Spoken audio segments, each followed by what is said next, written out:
All right, so for all of the Spider-Verse fans, it is a big weekend, and in the studio with us this morning is actress, writer, producer, director, feels like everyone's girlfriend from Insecure. Please welcome Miss Issa Rae. Hello. Thank you so much.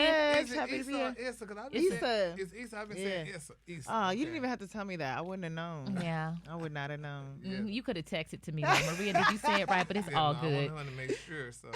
Well, I am thrilled about this movie. We actually have tickets, VIP seats, kind of recline Yes. for 3 o'clock, 6 seats. The best way to watch it. Yes, and we look forward to seeing you. You know, as a mother myself, I have 4 kids. Oh, wow. And I remember being pregnant and people thinking I had a handicap. And Yes. it was like, That's so real. That's me. I'm one of those people. yeah. And yeah, you are literally one of those people in this movie.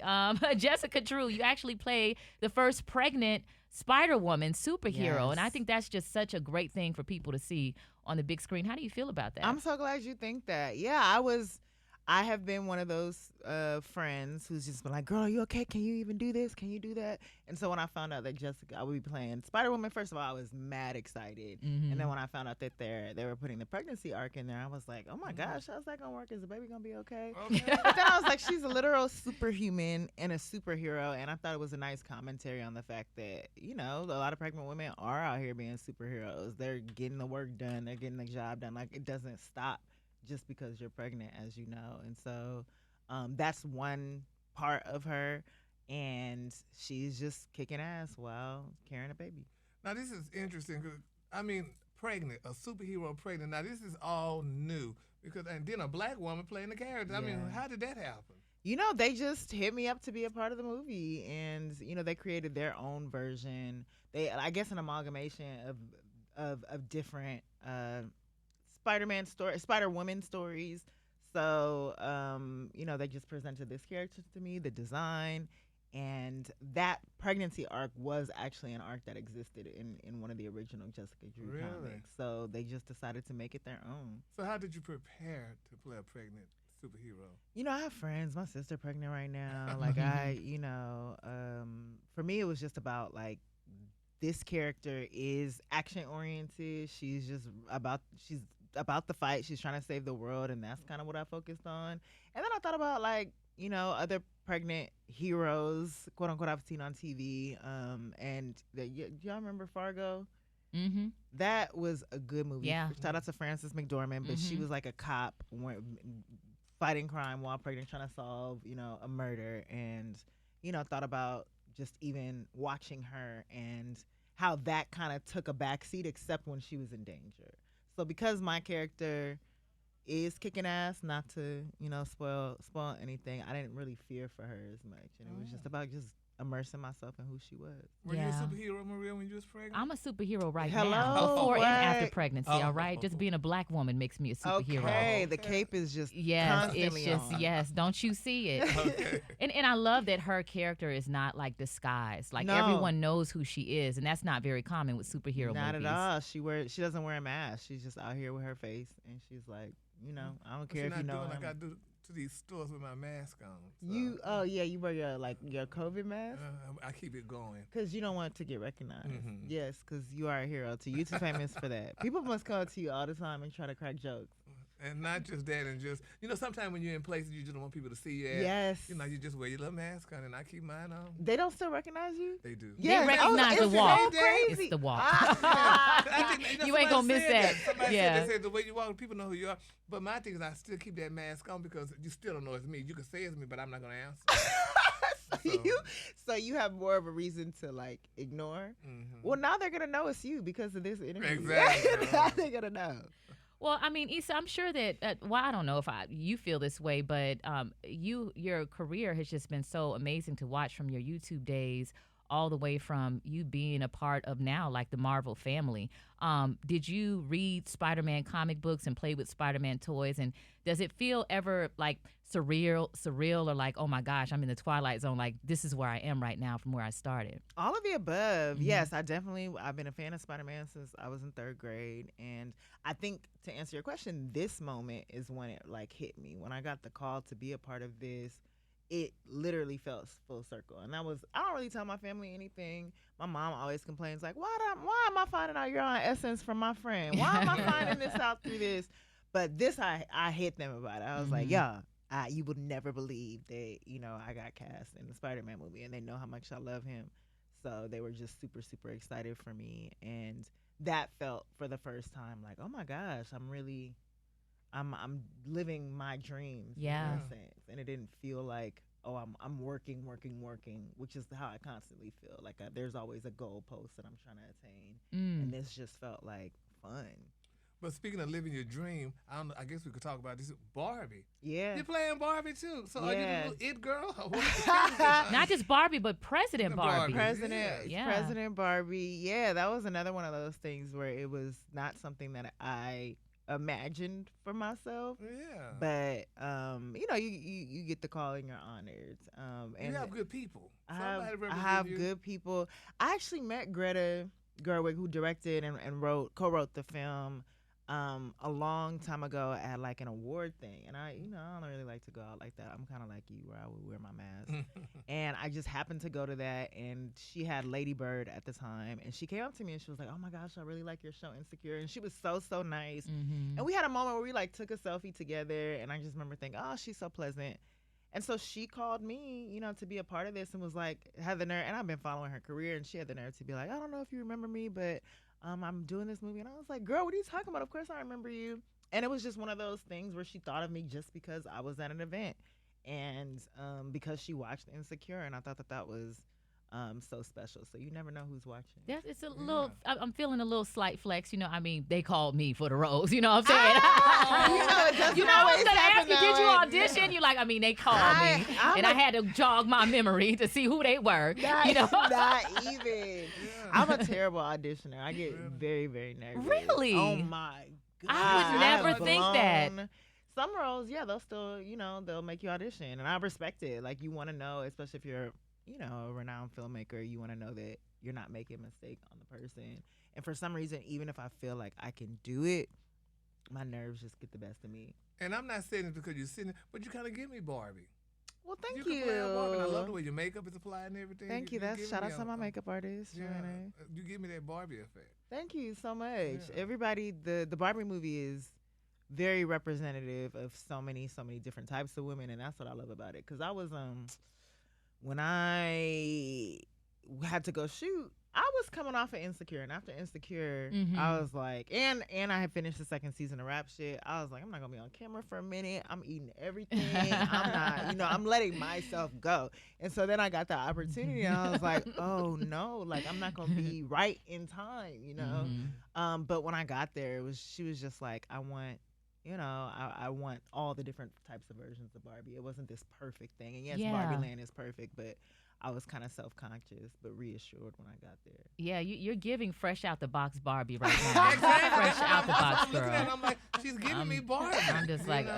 oh my The gosh. nice, fresh, clean look, honey. Just Yeah. I'll take it. I also want to say congratulations. One of the 9 posts that you have on Instagram, the latest one is, and I'm going to get into that in a minute, the Black Enterprise, the digital cover. Yeah. And I love how you have your team on the cover, and you talked about how if you want to go fast, you go alone. If you want to go fast, far, you get your squad. And you've done so much for artists. I've been put on to so many artists because of music that I've heard on Insecure. And you just seem like the type of person that's just always going back, lifting people up. And I'm sure that contributes so much to your success. What is a requisite to be on Issa Rae's team? Well, thank you for saying that. A requisite, well, you have to all be good vibes. I think people, obviously you have to be skilled. You have to be passionate, and you have to be motivated. Like, I think you have to kind of buy in terms of what we're doing. Like, yes, we are a company that our primary audience is Black, and we want to make a stamp on the culture. And I find that a lot of the people who want to work for the company are passionate about what we're passionate about. But you also have to be good vibes and a good time, and I don't underestimate that. Like, a cultural fit is what we call it. Yeah. And that doesn't mean you are a party or anything, but you underestimate like the time that you spend with these people. And that started in the writer's room for me. Even in trying to pitch or interviewing people to be part of our writers' rooms, sometimes they could be perfect on paper, but it's just like, you kind of annoying. I don't want to spend. Yeah, vibes. Yeah, Yeah, is that. vibes. It's And all so off. Yeah. that connection there is really important. I think there's a workplace compatibility that I can just sense in people. And speaking of writers' room, you know they have the big writers' strike going on now. Yeah. So how's that working? I mean, how's that coming about? Yeah, it's major. I obviously support the writer's strike just as a writer first and foremost, and it really is like streaming has changed so much, and I feel like writers are constantly disrespected despite having made such a stamp on television. Like some of your favorite television shows, yes, there are stars of it that make it incredible, but it starts with someone who put pen to paper at the end of the day. I didn't realize that all these shows have writers. I'm like, really? Yeah, multiple writers, and yeah, well, even with Insecure, this show wouldn't exist. The show wouldn't be what it was without writers and writers' experiences. And I was doing web series before a lot by myself, and then started bringing people on to help. But it's so important to understand the contributions that they make. And even for me, I was like, I want the writers to have a cameo in every episode that they do, because that's like, it's Really? your episode. Yes. Yeah, that's One, dope. because That's cute. because I was on camera for the first time, in this way, and I was just like, yeah, I want you to be a part of this too in this way. I want you to experience it in this way, and to just have a stamp so that people know that like you made this episode happen.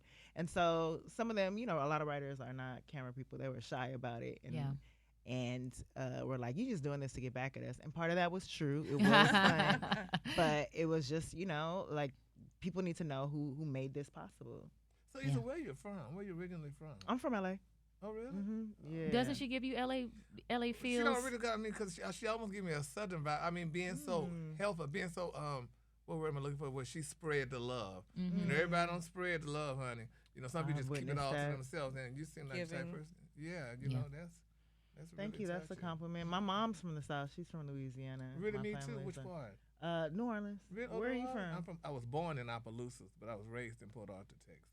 See, I don't know all the. There's They're a a little Port different, Arthur, Texas, in Louisiana. Well, it's 45 miles from me. Oh. Lake Charles is next, and then Got it. But I was just hatched there, and then we moved to Port Arthur.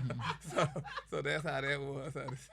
hatched there. Yeah, Okay. I grew up in California. Really? Yeah, I was born in Alameda. I tell people I'm half Philippine, half Billie Jean. Yeah, so half Billie yeah, Jean. so I grew up in. And then where'd you go? Here? I ended up going to Florida. I just moved all around. Yeah, moved all What around. part of Florida? Miami. Oh, Yeah. well, it's a lot going on in Florida right now. Yeah, there's a lot going on in Florida. I want to get back to the thing when I was talking about your Instagram with the 9 posts. Yeah. You do a really great job staying relevant and just staying out of the drama. So Gary is our entertainment gossip tea reporter, and your name is Never. How often do you see Issa Rae's name come up? Never.